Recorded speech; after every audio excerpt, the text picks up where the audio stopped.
What is up, guys? I am Torque. This is my good friend. Edge of Space, the attempted to get into YouTube and didn't work guy who's just happens to be friends with Torque, so here I am. Yes, and if you're checking this out, it's on my channel, so you don't watch the shitty episodes. Those are terrible. Anyway, this is a new podcast we're trying out because we love wrestling. We are hardcore fans, so we know our information, we know our history. Um, so this week we're obviously talking about NXT Takeover Respect and just Best, how fucking yeah, awesome that was. best wrestling show of the month, hands down. I as great as that pay-per-view was, I'm going to give it an 8 out of 10. An 8 out of 10. Really? Yes. Yes, and the reason why is because I don't feel the Dusty Rhodes Tag Team Classic was held up to the potential it could have been. Okay, good. I was hoping that you were going to say that because I was going to say the same thing. Like, I would have given it an 8 out of 10 as well for the exact same reason. Yes, because I like the idea of putting Finn Balor and Samoa Joe on a team, but when they work as a tag team, I don't believe they're better than Enzo and Cass. Yeah, that was my issue with the Dusty Rhodes Tag Team Classic is that an actual tag team didn't win it. I mean, you had two tag teams in the semifinals, but they both got destroyed by singles competitors that they just kind of threw together. Yeah, I didn't like that personally. But anyway, let's get into the first match. Edge. We have Jason Jordan and Chad Gable versus Baron Corbin and Rhino in the first semifinals match for the Dusty Rhodes Tag Team Classic. A convenient segue. Um, First off, my thoughts. Chad Gable, friggin' amazing. A This mini guy Kurt is Angle. Holy he shit. is a mini Kurt Angle. He's a tall Peter Dinklage and a short Kurt Angle. Oh Good man. luck unseeing that now, by the way. Oh boy. Shut up. And it was him being in a tag team is very cool to me just because he was somebody who was lost in the shuffle and then they just found it. Jason Jordan and Chad Gable just work really well together. They really do. I mean, if you watch that match with just Gable alone, you can't help but your jaw just drops. It I felt was kind of sorry for Jason Jordan actually because the crowd kept chanting Gable even when Jordan was in the match.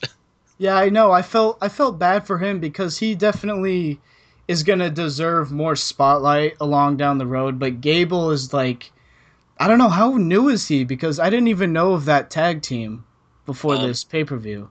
the tag team itself is pretty new. Um, I think they were trying to do singles stuff before, like kind of shuffling around under different names and whatnot.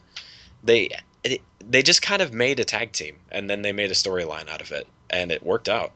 It worked out really well. It's brilliant. I mean, I don't personally I see Gable more of as a singles wrestler and kind of becoming a new Kurt Angle, and God, he was just amazing. I can't even start to explain like how much I enjoyed his part of the match.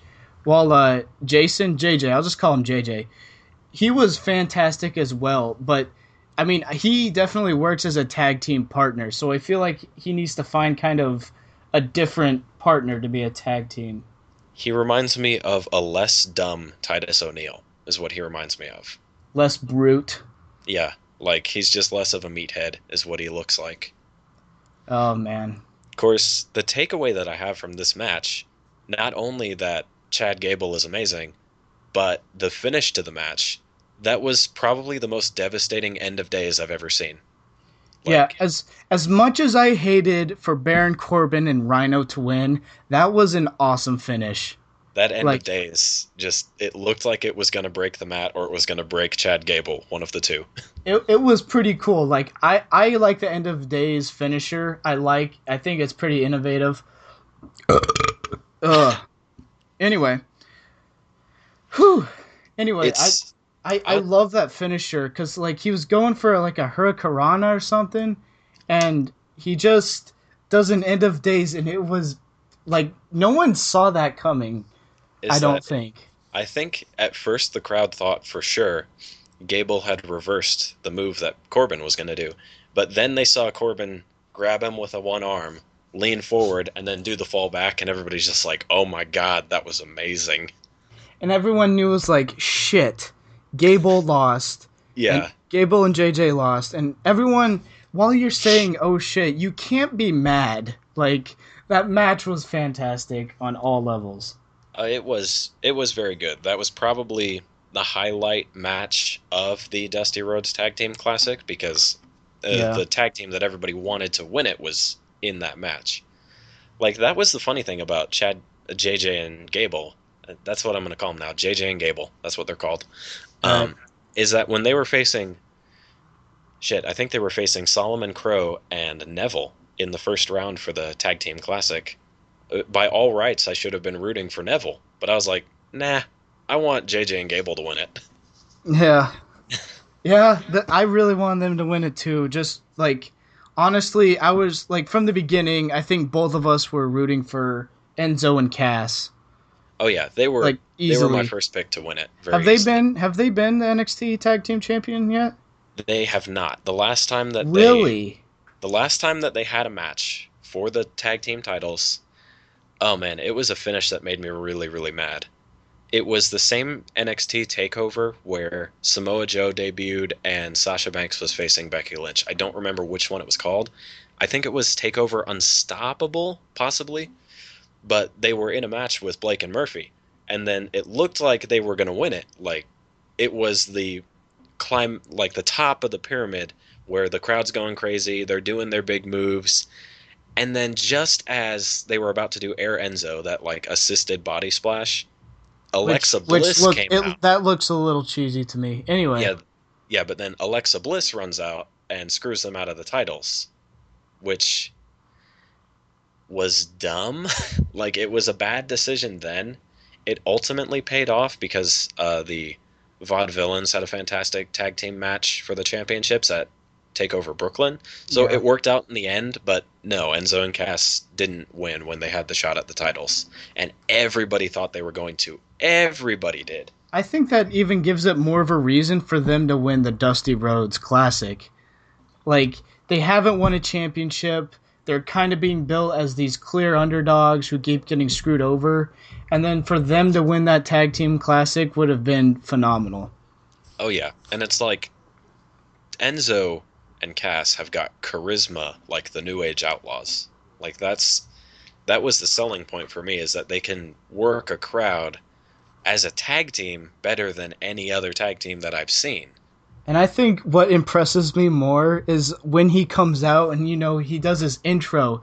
Like when I first watched, I was like, people are like with him on this, and I'm Yeah. just so shocked because it was long. It's like a longer thing, and like you don't really have long mottos or catchphrases, I guess, that people get into. Yeah, And his it's not as short as yes, yes, yes. yeah, it's long and it's fantastic.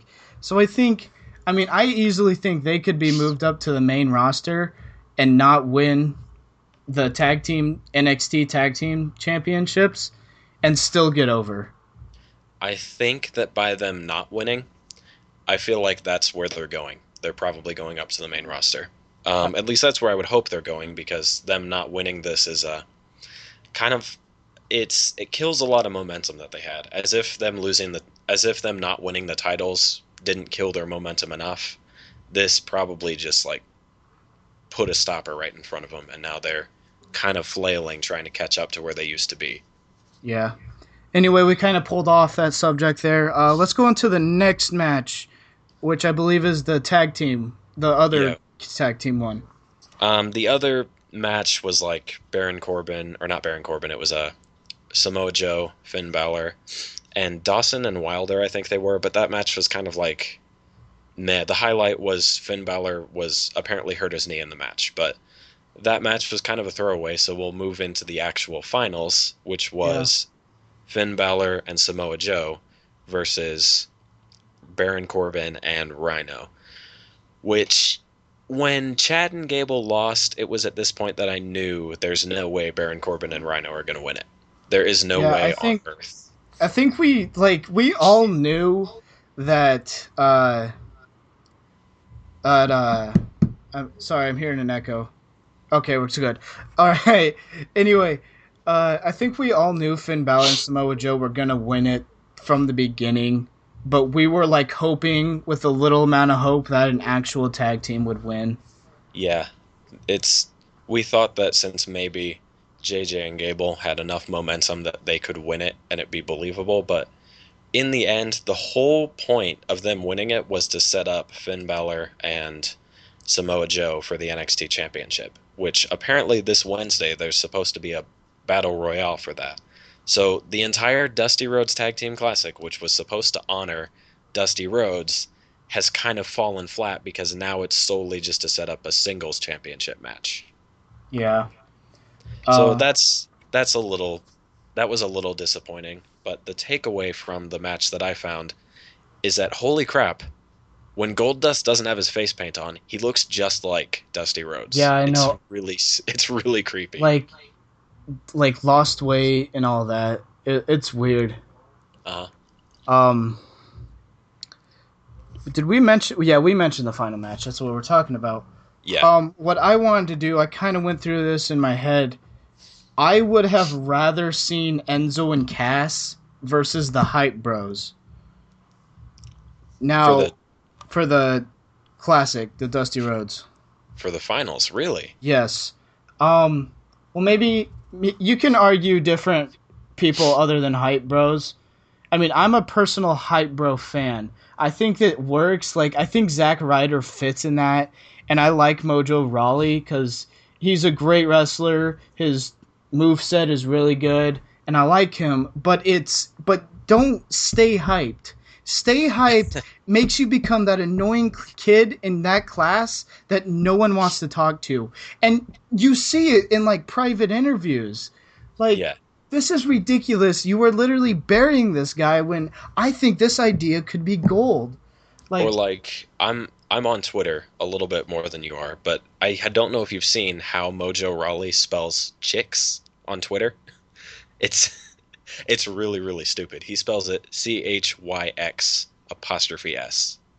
oh my god. Like, It's really bad. I don't even know what to say to that. Um, It's just proof that Mojo Rawley is a dead end character. because yeah, he is, and it's very unfortunate. Like, I like their tag team move of a Rough Rider from the top rope. I Yeah, like that. I think that was innovative. but to be fair, that's more Zack Ryder. Like he did that a few times when he was in his singles run. Like that isn't really Mojo Rawley assisting with the innovation. It's just Zack Ryder being as good as Zack Ryder, but still waiting for that push that's probably never going to come. Yeah, but I think that push could come with the Hype Bros. It's just I get the whole let's change it up a little bit. Let's stay hyped and not get hyped.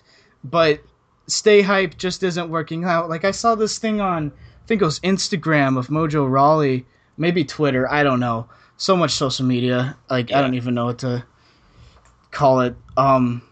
But Mojo Rawley's like, it's 3 a.m. and I'm on that grind of working. I was like, dude, go to bed. Go to bed. Get some Just sleep. Seriously, like, you, with how hyped you are, I'm sure you have like 5 girls in that room right now. or Like, go to fucking bed. it's like on NXT, it's like stay hyped, and we're all like, yeah, stay hyped. But then when he's on social media at 3 in the morning, we're like, dude, no one is hyped at 3 in the morning. Like, they should have gone with, I know it's cliche, but they should have gone with, let's get hyped, not stay hyped. And I think that would have worked a lot better.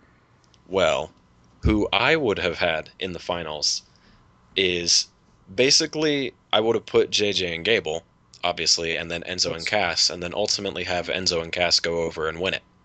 I Because yeah. first off, Enzo and Cass is an established tag team that we have proven works.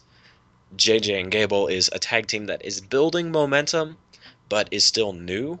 So them losing a big tournament like this would be believable, and it would also get Enzo and Cass rolling again because it's like imagine like there's conflict on the main roster for tag between tag teams, and then as like the New Day has their mic, Enzo and Cass's music hits. Oh man. And then you Oh just have man, Enzo walk out with the mic, and Cass is just holding the trophy dude, I from the got Dusty Rhodes Tag goosebumps Team just from Classic. hearing that. I, wow. Because in that situation, you don't bury anyone because it's a new tag team making it to the finals, and then them losing to an established tag team. It's like that's perfectly believable. I can buy that. But no, they put singles guys together and then just had Balor and Joe win it. Yeah, I like that. It wasn't bad, but it wasn't great. No, it wasn't Like a bad match by any right. It's just the and circumstances were not and good. and Finn Balor's kayfabe injury on the knee, that was like it. I hate it when they do that. I Like, I I was like, okay, they're trying to give it impossible, like less odds, but like we yeah, still knew they were gonna win. I mean, his move is a coup de grace, right? And like that's using your entire leg, and your knee is hurt. Like, are you kidding me? And it just didn't really play off as his knee was hurt. Like, if they yeah, were gonna do something, I think they should have gone for like an arm, based on that his finisher uses his knees. yeah. Like, Or just like have him take a power bomb in the first match, then for the finals have him come out with his chest taped. Like that. Sure, I can buy that because I like can see, hey, his chest is taped. He must be injured. But when he's faking this knee injury and then he does a comeback and runs around and is kicking people in the face, it kills it. And that's because I mean, exactly what happened. he takes a missile kick to the next level. Yeah, he does. Okay, I think that just about to wrap it up for that, for the classic. Next match. We have, I think this is okay. We have Tyler Breeze and Apollo Crews. Holy crap! Apollo Crews. First time I saw him in Brooklyn, I thought that he was just going to be Bobby Lashley, but slightly less shitty. No, he's scary, No, scary, athletic. Like he, oh man. You finish your thought. he does a friggin' standing moonsault when he looks like a black Brock Lesnar. We saw what happened when Brock Lesnar tried to do a flip and he landed on his head. Oh man. But here I go. I almost called him Bobby Lashley. No, Apollo Crews does that standing moonsault just beautifully. And Like, it's kind of like Neville in the Red Arrow. He doesn't botch it.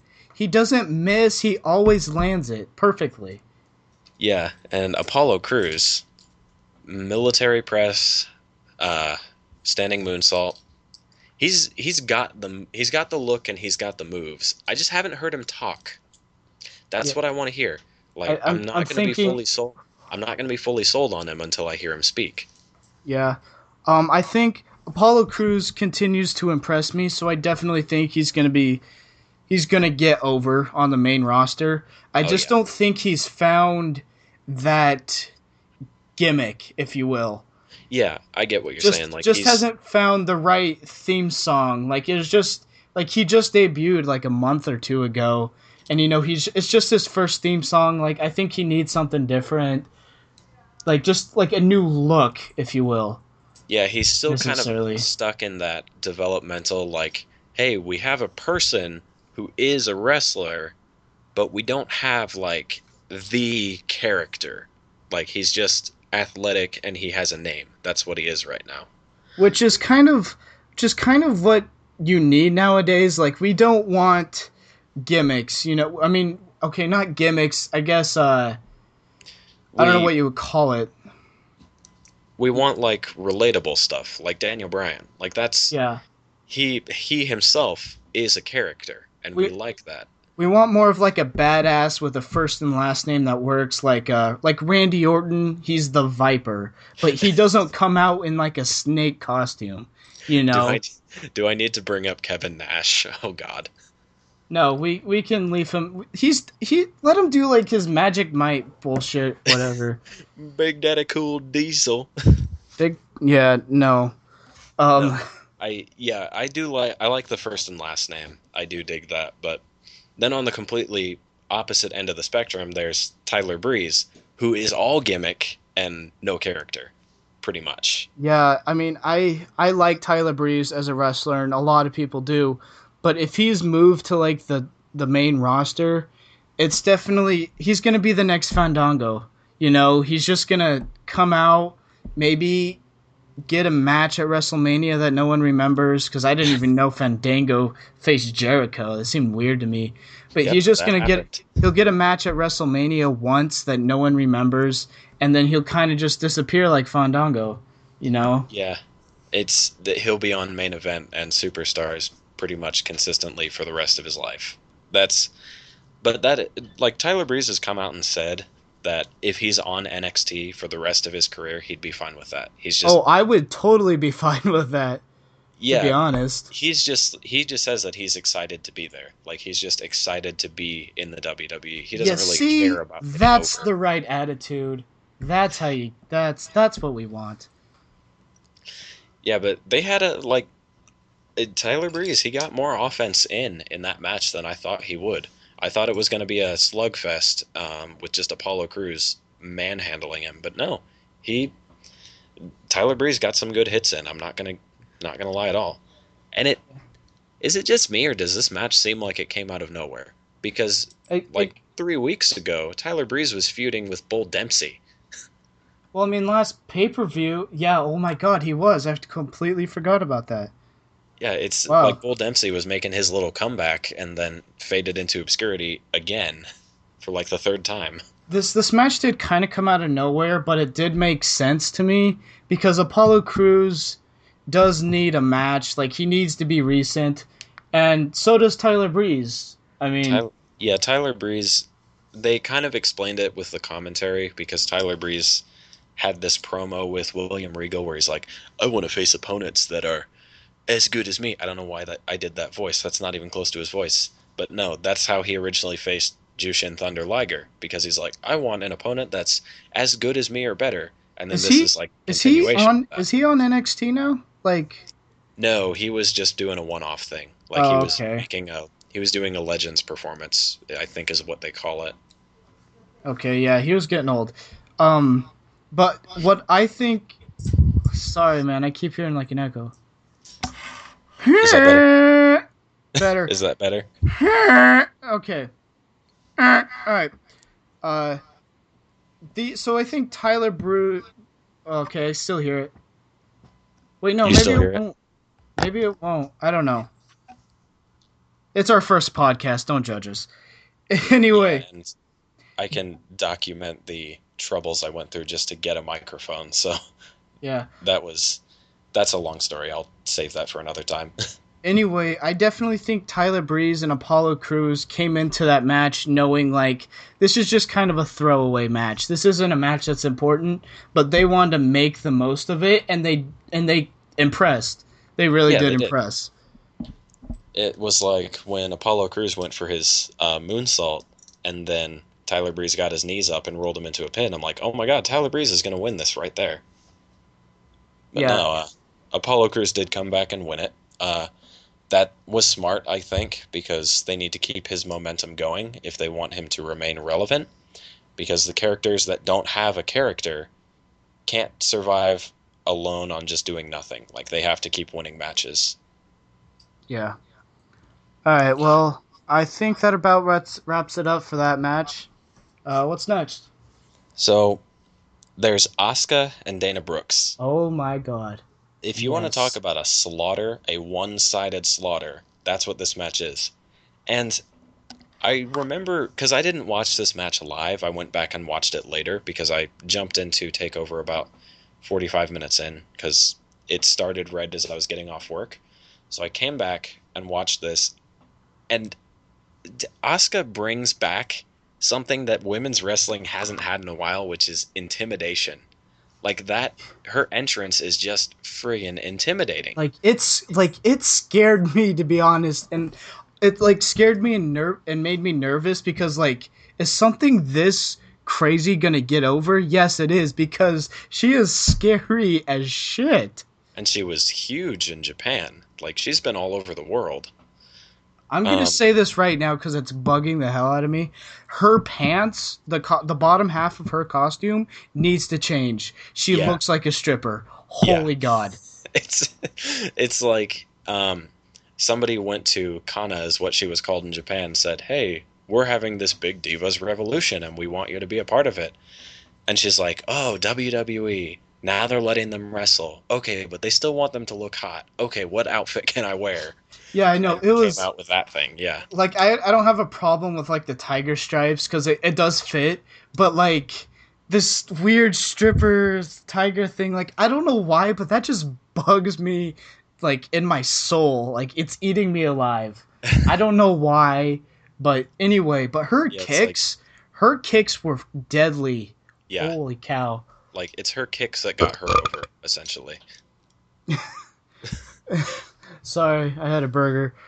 Um uh but I'm actually looking forward to her wrestling like really a lot. Like Yeah, she had it's some good reversals in there or some good moves. yeah, that was my thought when I was watching it, is that I at first was thinking, wow, this match is going at like 90 miles a minute every second that I'm watching it. Then I thought about it for a second. I'm like, no, that's Asuka moving really fast. Dana Brooks is as works as stiff as your grandmother. Yeah. I mean, I haven't watched enough Dana Brooks or Emma to have too much of an opinion, but Dana like Brooks is she garbage?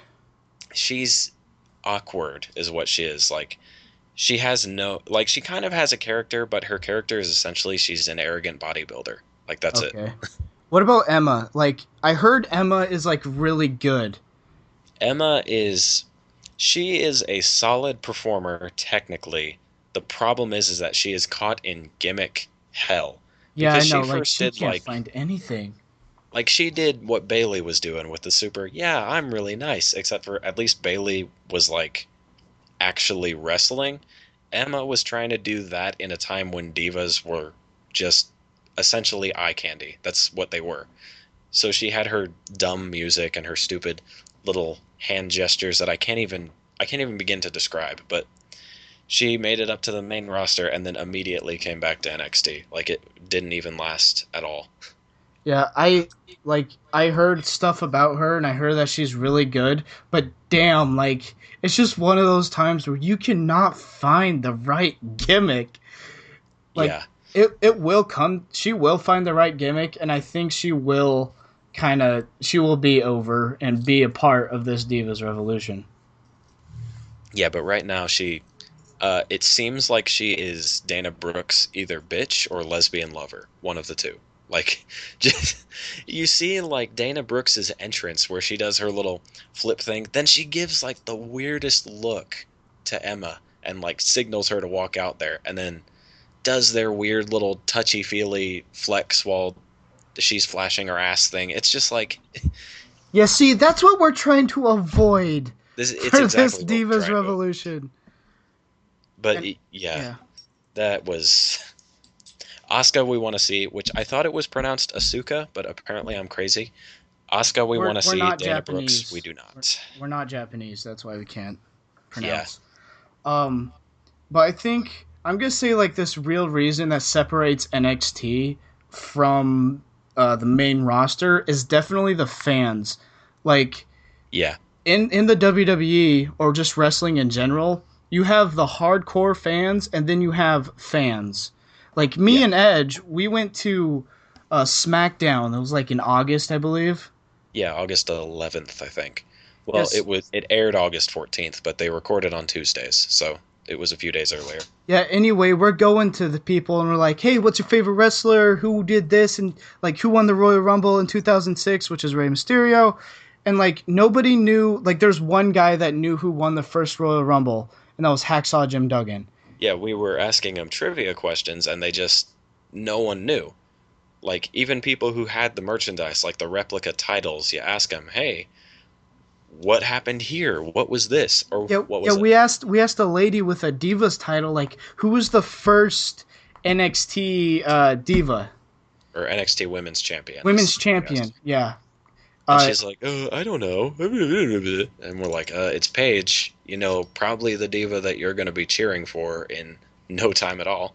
I was trying to give her a little respect. I was like, okay, maybe she doesn't have the network. Maybe she doesn't know what she doesn't watch NXT. Like, I understood that, but Paige has come out and said that she was the first NXT Women's Champion. Like, you Yeah. should know this if you're Or I holding a Divas belt. I absolutely hated the person who I asked. What was the question? I asked him who was the first Money in the Bank winner, and Oh his yeah, response was someone old. it was Edge. It was Edge. Edge is like late 30s, I think. Yeah, like he's a dad. Like he's late 30s. Like he just became a dad. He's not old. He's not old. That Old, old as Hulk Hogan. Old as Sting. That's old. and like and when then we were asking like people what's their favorite wrestlers. We got the typical answer of Roman Reigns and John Cena the most. Yeah. Like and then when we got a good answer like Dolph Ziggler, we just kind of knew that they just picked him because they knew him. They didn't have a reason why they liked him. And that's what Yeah. I want to do next time we go to an event. I want to actually do an interview because was just a Snapchat, so like we only had so long. I want to actually do an interview and ask him why this person is their favorite wrestler. Yes, and since we're, like you said, favorite wrestler, I gotta bring up my favorite women's wrestler, Sasha Banks, and then thoroughly segue into the match that has to be the best match of the month, hands down. Before you Probably. get into that, me and Luke, I actually want to say this real quick at the SmackDown. My favorite wrestler, women's wrestler, is Becky Lynch. Like she is hot, she's Irish, it's brilliant. Anyway, And she's me doing puns. and her on TV. puns, like you gotta admit, her puns are on fleek, man. Her puns have got to be killed with fire before they breed. Oh my god. Anyway, so me and Luke are going there with signs that say I'm a Sasha hit Edge, Edge, just keep going. Edge, Edge. Me and Edge are going to SmackDown. His sign says I'm a Sasha Banks guy. My sign says I'm a Becky Lynch guy. We get there, and this was a dark match. Our first match we've ever seen live was Becky Lynch versus Sasha Banks. Like, I pissed myself, just about. It was so great. And since I'm gonna be the honest one here, Sasha Banks lost. There we Yeah. go. We said it. Well, But I it was mean, a dark match, so nobody cares. but I can't like argue if Sasha Banks or Becky Lynch are better because the four horsewomen are just kind of they're all on the same level, you know, like they could each beat each other in a match. Like Charlotte could beat Bailey and Bailey could beat Charlotte in my opinion, you know. Which both of those things have happened. Yeah, So so yeah, they like could. they're yeah. Anyway, so the main event of NXT. The 30-minute, they called it an Iron Man, but it should be called an Iron Woman match because it's not that difficult to say despite what they think. But that I remember I text you right before and I said, I bet it's gonna go 0-0 and somebody's gonna win in overtime. And you said somebody's gonna win 0-1 right at the last second. Both totally valid predictions, and then it turned into 3-2 with Bailey winning it. Yeah.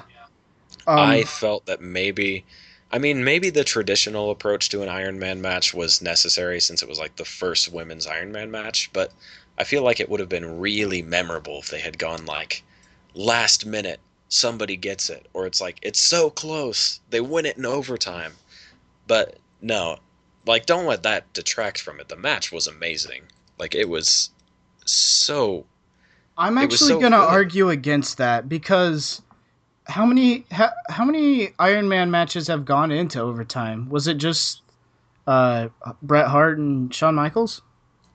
Off the top of my head, I feel like there's another one, but that one's the most memorable, so we'll just say that that's the only one. Anyway, my point is like if you go into overtime for Iron Man matches too much, it's not going to be memorable.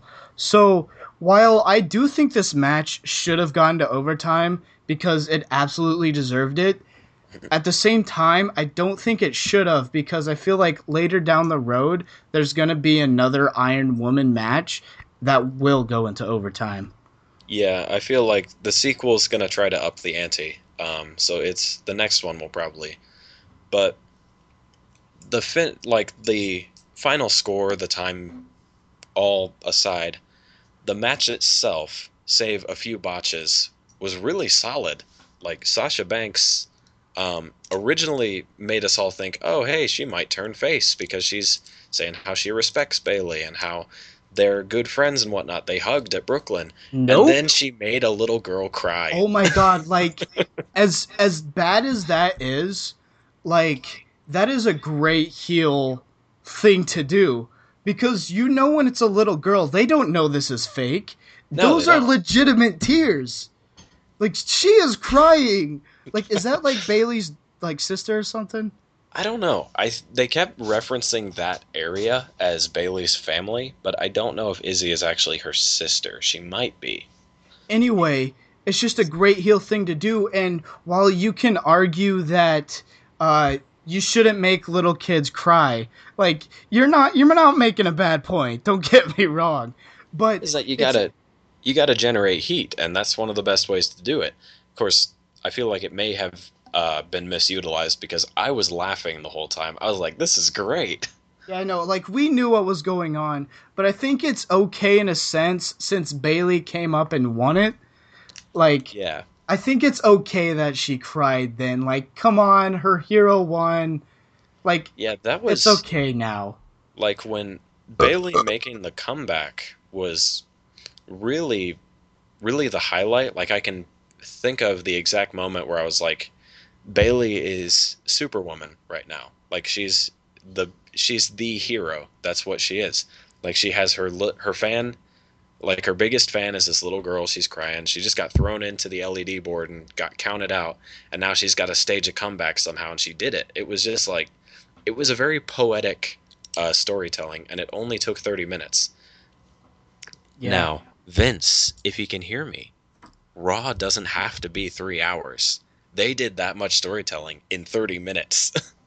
Yeah, and I think another thing about NXT, it's definitely less talk, more wrestle, so you definitely see the talent like come out of each wrestler. Yeah, they don't have time to do 15-minute promos like they do on Raw and SmackDown. They have an hour each week, and then at the end of every other month, they have a 2 hour show. They don't have time to do like 15-minute promos. They got to get matches done. Like and as it is, promos are a part of being in this business, so I do Hmm. think promos should be in there, but I mean there should be a good middle ground between NXT and Raw. Like maybe a little more promo, like make a like NXT is like a 1 hour show right now. Make it 2 hours, you know? A little more promo, wrestling, stuff like that. But nonetheless, the match itself managed It to was do it managed to do all the things that a main event should do. It had drama, it had big spots, like where Sasha Banks went to dive through the ropes and Bailey caught her and then belly to belly suplex. I know it's called Bailey to belly, but it feels weird to say that like on the outside. That yeah, uh, it had everything. Bailey getting thrown into the board, Yeah, the LED board. the That LED was board. I mean, like, I know that when they throw them into that, the screen's not actually breaking. They just have that pre-rendered static thing that they just play on that screen. Which is fine. Like this is I'm I gonna know it's a reference work, a but video yeah. called Wrestling Isn't Wrestling. This is a show about wrestling. So just make that clear. Yeah, it doesn't have to. For It for doesn't all you have to be haters. believable. I mean, like when it's believable, it's great because we can get behind it, but it doesn't have to be believable for us to like it. That's for all you haters out there, just by the way. Okay, so we've established that the match was great. That was Sasha Banks' last match in NXT. Unfortunately, Shit. she will face the fires on the main roster and hopefully remain relevant because there is a lot of divas on the roster that are trying to stay relevant right now. And here let's segue into that. Let's segue into the main roster because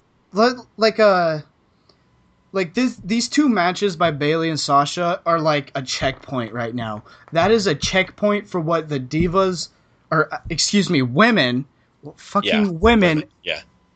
Vince, I swear to God, if you ever listen to this podcast, change it to women's wrestling. No one takes it seriously if it's divas wrestling. Anyway, these are checkpoints. These set the bar for what the main roster divas want to do. And I'm going to take a page out of What Culture. I'm sorry, like I just saw this video. The main roster divas should be wanting to be NXT, not NXT wanting to be main roster anymore. And real fast, I have a question for you in regards to the NXT women. Now that that was Sasha Banks' last match, Bayley is still on NXT. Who do you think is going to take the title off of her? Off of Charlotte? No, Oh, off oh, of Bailey. Bayley on Oh, NXT. jeez, that's hard. There's not many. I'm trying to think of all the women uh on NXT. There's not much, is there?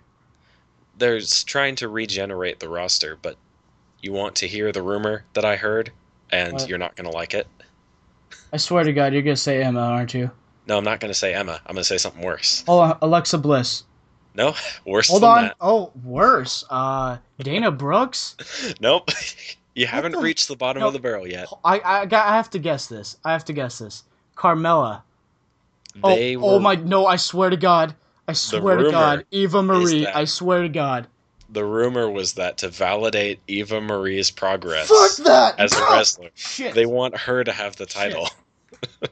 Hold on, can you hear me? Oh, my headphones just broke. No, I Your threw my headphones. headphones down and they broke. Like, I'm holding my earphone. Oh my God, shit. I just broke my headphones. Okay, go. No, I'm serious. Fuck.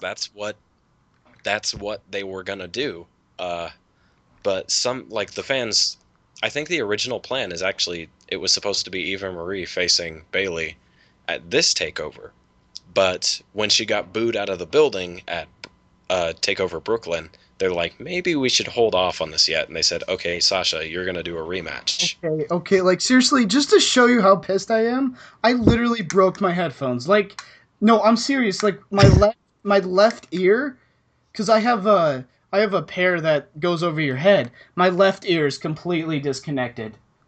That's not good. Oh my God, That's I not good at fucking all. okay. Now, Luke, I mean Edge. Shit, this is getting Just keep easy. going. Like Um, it's not gonna last very long, anyways. I'm gonna let you know I'm gonna be going on a rant soon about this whole what's wrong with the women's wrestlers. So I'm gonna let you get your thoughts out real quick about the main roster. Well, the main roster women, or do you like want me to somehow compress all the notes I've made into like 5 minutes? Um, well, no, just kind of like main thoughts for right now because I want to rant a little bit. Just main Okay, thoughts, main my thoughts. thoughts for the main roster, since we're gonna segue into that momentarily, is it's not very good.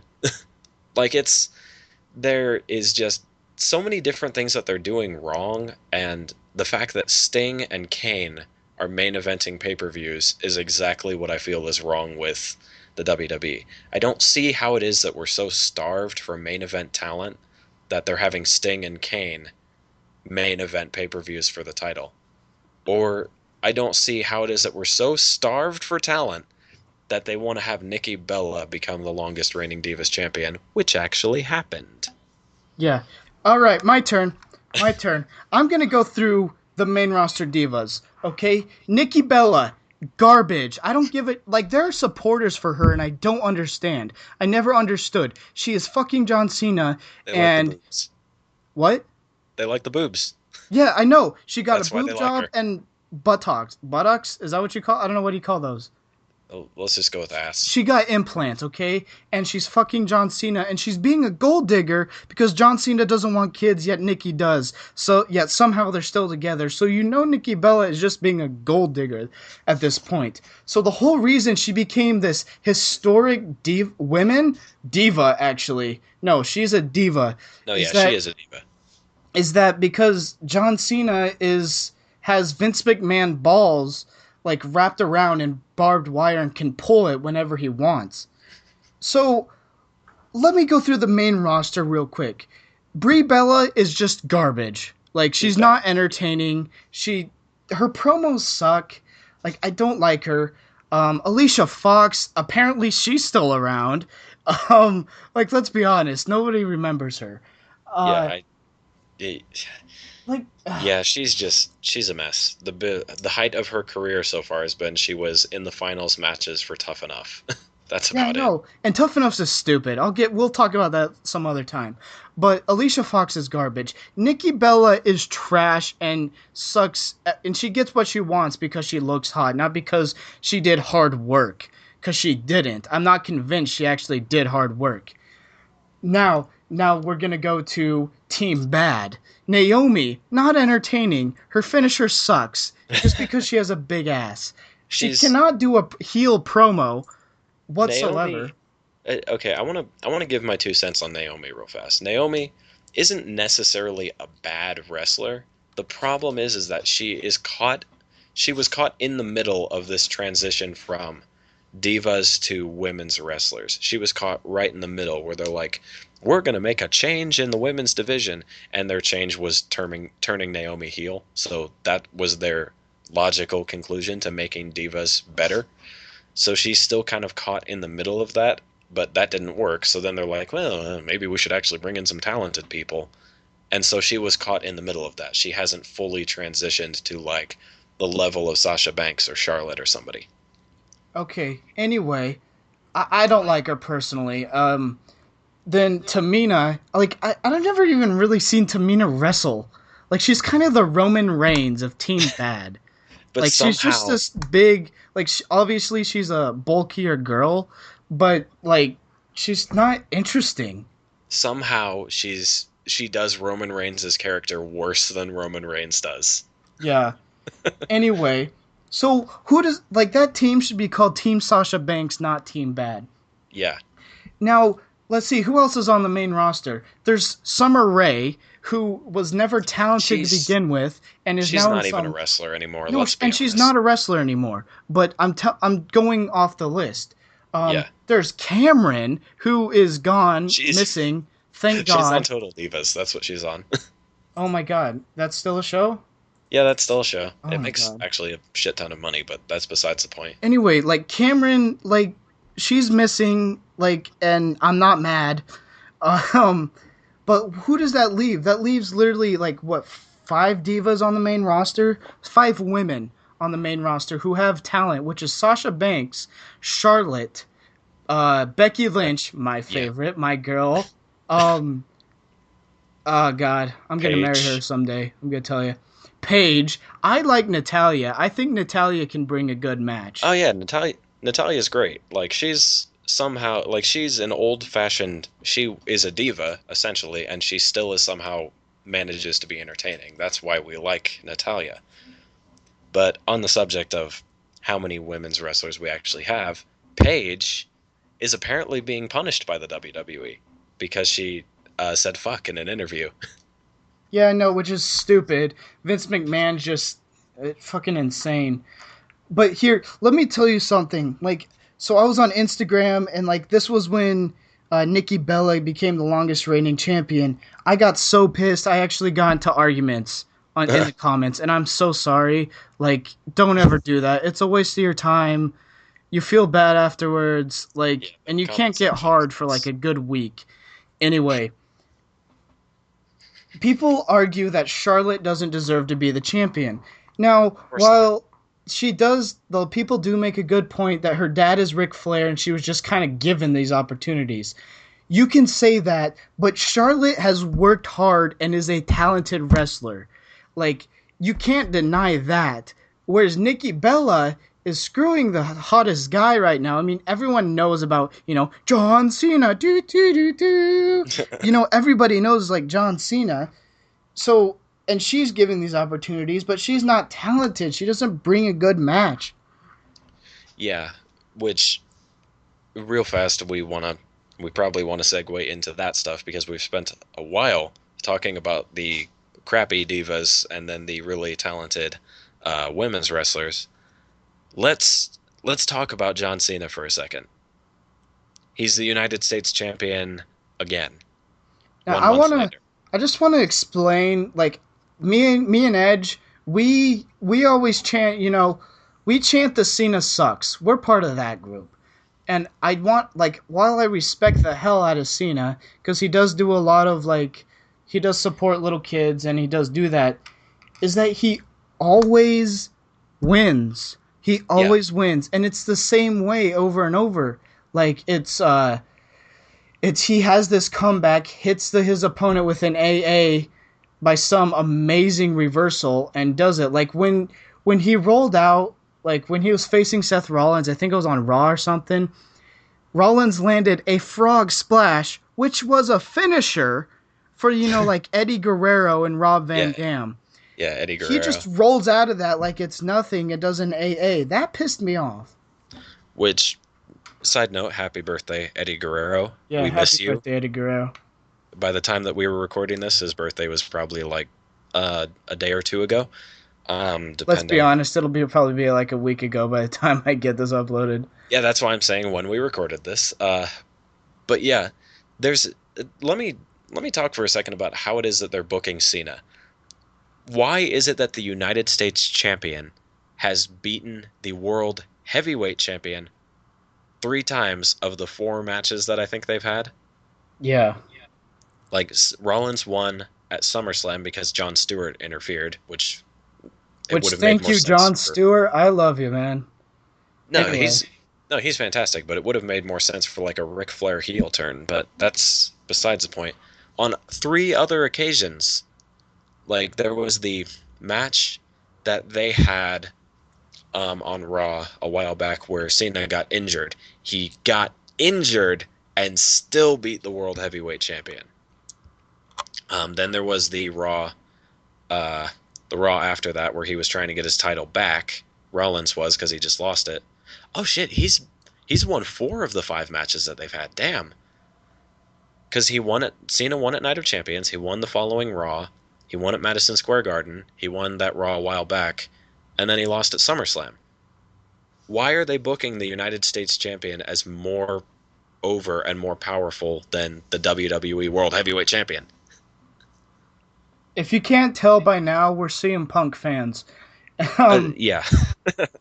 like CM Punk was, he was a good. Oh, he was fantastic. Anyway, um, but I don't like it. Like I feel like it's burying talent. Like while some people do like the United States Open Challenge, I No, feel it's just I enjoy those. like I I'm enjoy just it. hoping that somebody actually wins the US title off Yeah, of I them. feel like Like, if because obviously Cena's U.S. title reign is going to end, I feel it should be on one of those open challenges, and it should be by Cesaro.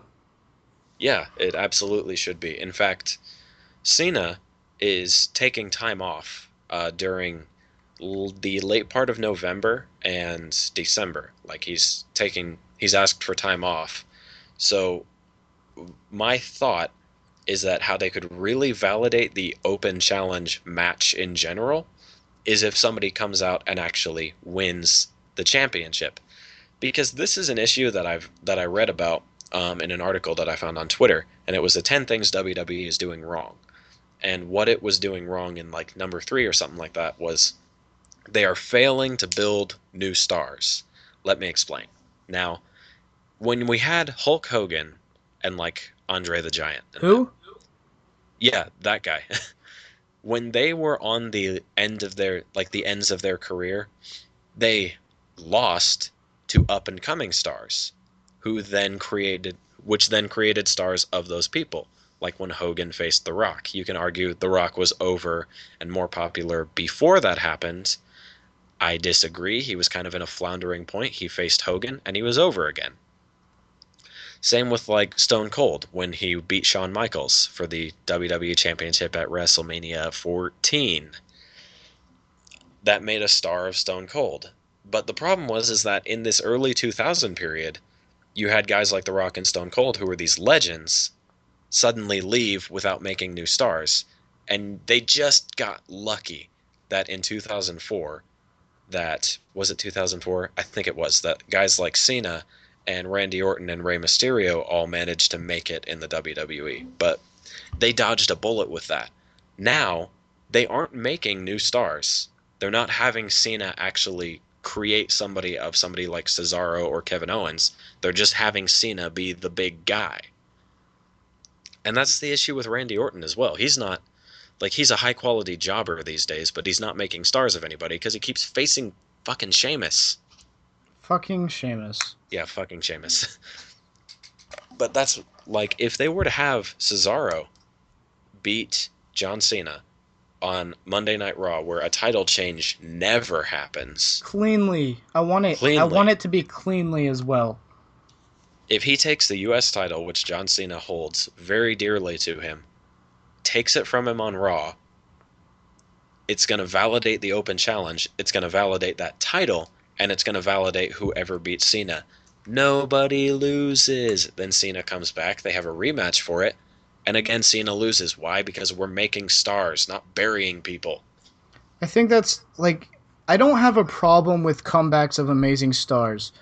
I have a problem when we're relying on these old legends like Sting and stuff to main event like pay-per-views. Like as much as I love Sting, I mean, and I think he should have beat Triple H regardless. But anyway, Yeah, he should like have. as much as I would love him to have the world heavyweight champion, like no, like he's just getting old. Like he should be like him and Undertaker need to have a match at WrestleMania 32, and And then that's the end of their fucking careers they before they kill both themselves. need to retire before one of them dies because Sting was badly hurt in that Night of Champions match.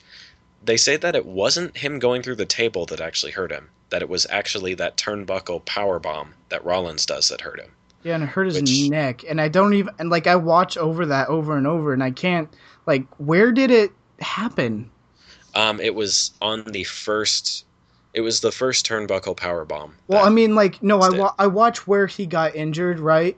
But like, when his neck like bounces back, like, did that really? I question, like, did that really injure him? Well, you got to think that it isn't like a spry young Roman Reigns or Yeah, John Cena who's doing that. This that's my is point. this is 55-year-old Sting we're talking about here. He shouldn't be doing spots like that in the first place. It's like, why does the Undertaker not um, jump off the turnbuckle? Because he's in his 50s and it would kill him. Yeah. Which, speaking of that, good segue of them relying on old stars.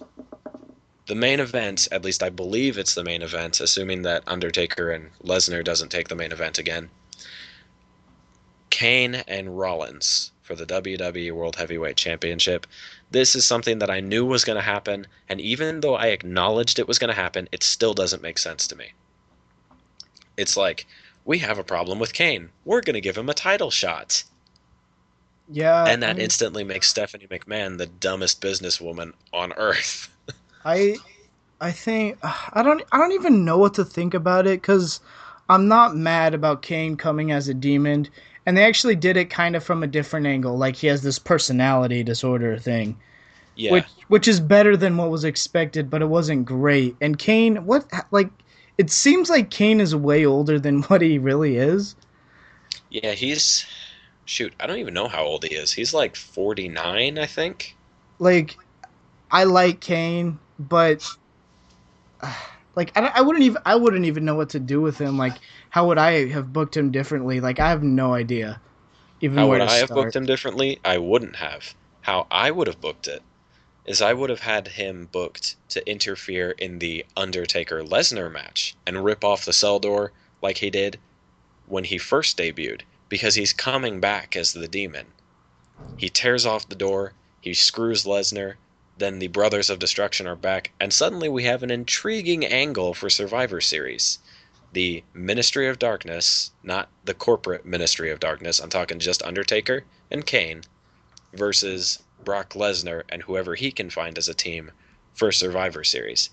Now there's an intriguing angle, but of course they're not going to do that because they rely on old stars and they're just phoning it in until WrestleMania. Like that's pretty much what they're doing. Yeah.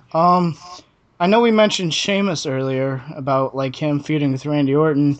I actually want to talk about him a bit because we're kind of like I think we're almost on an hour. Are we on Um, an hour? I think we're about to cross the threshold into an hour. Oh, okay then. Never mind. Well, let's talk about Sheamus. Like Money in the Bank. Uh, Money in the Bank. I have a very honest opinion in the fact that I was a Roman Reigns hater. I absolutely hated him leading up to WrestleMania, and I still kind of do. he's kind of growing on me, but in the same way that like an awkward coworker grows on you, where it's like I have to work with you, so I'll be okay with you, but I don't necessarily like you.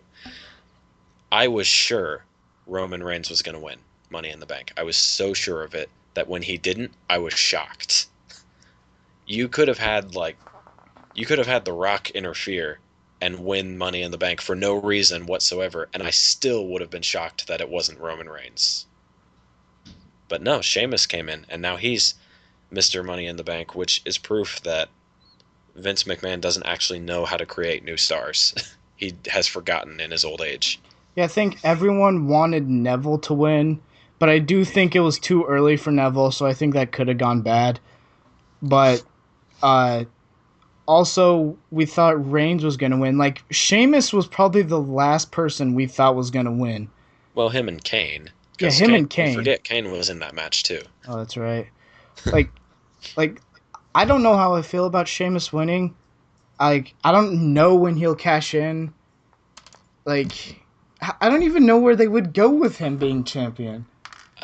If anything, he's cashing in after WrestleMania. Like I thought for sure, Cena was gonna win at SummerSlam, have one more title reign. Sheamus was gonna cash in then he was gonna beat Sheamus and have his record for most world title reigns. But they didn't do that, so I think that Sheamus is gonna cash in after WrestleMania.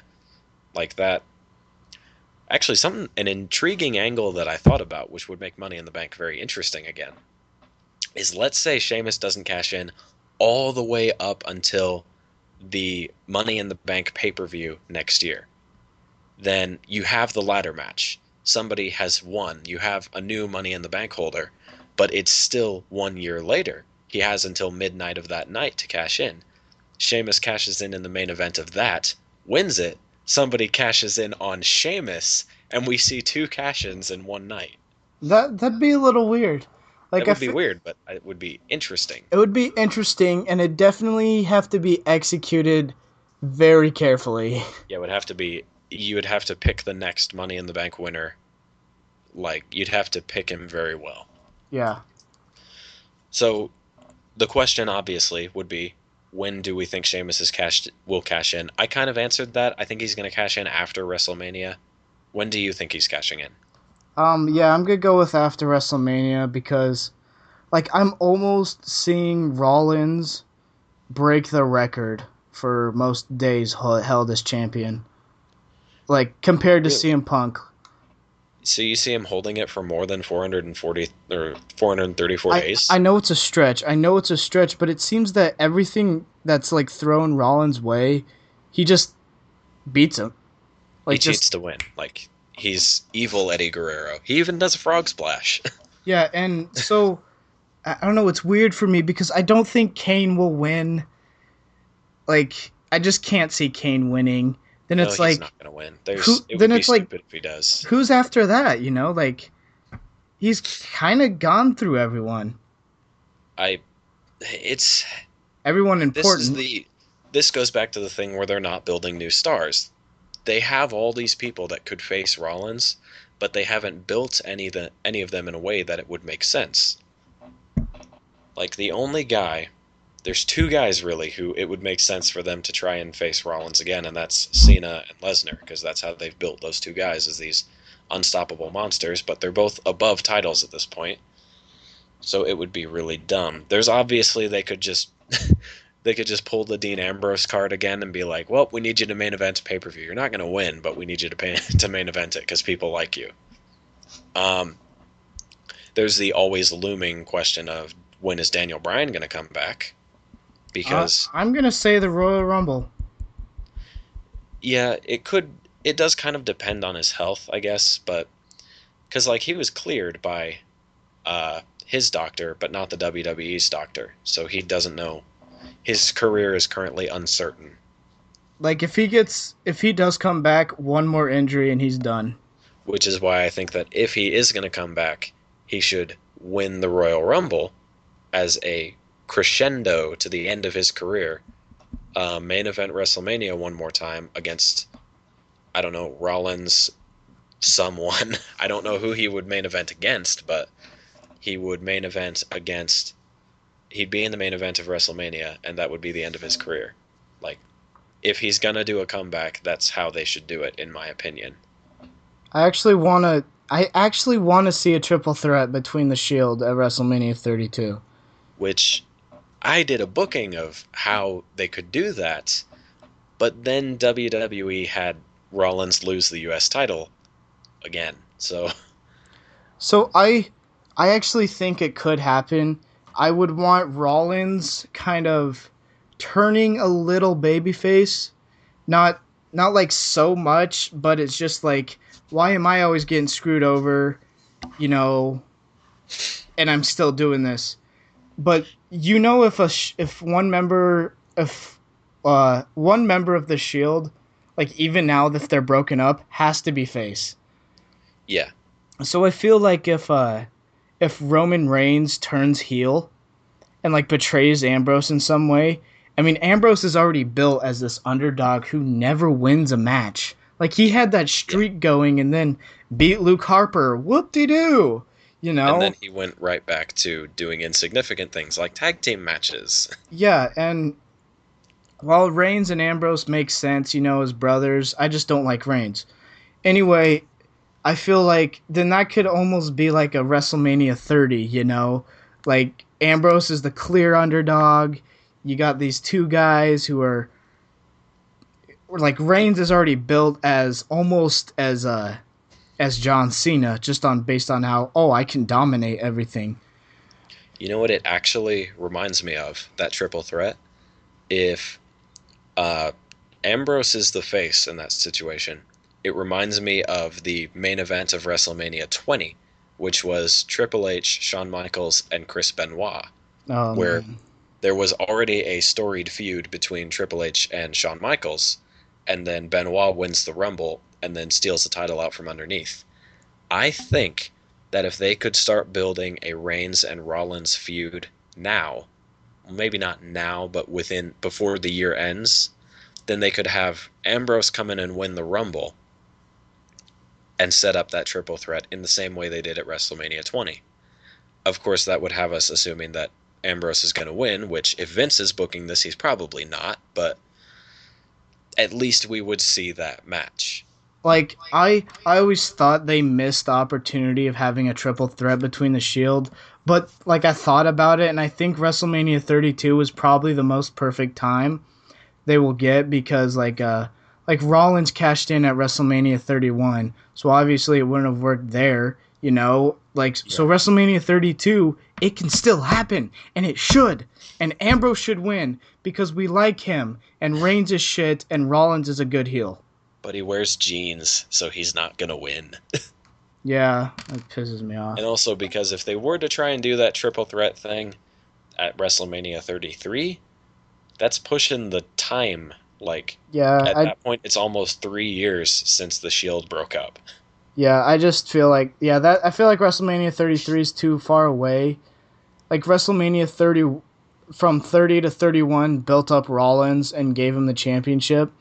And now Rollins is almost being unstoppable, but not cleanly, you Like, know. he's a weird bad guy. And this is my problem that I have with Rollins in that any match that's insignificant, like a Raw or SmackDown match, he's just the scheming, conniving, cheating heel. But then when he's in a pay-per-view, he somehow whips out these like Superman moves that he's never done before. Like that like the superplex and rolls into another suplex, which is Yeah, really it's cool. like, or he does the frog splash, but he does like a 6-star frog splash. Like at Madison Square Garden, he did that off the steel cage. He's very oddly booked, where he's supposed to be this scheming, conniving bad guy, and in all the insignificant stuff, that's what he is. But in big matchups, he's evil Eddie Guerrero.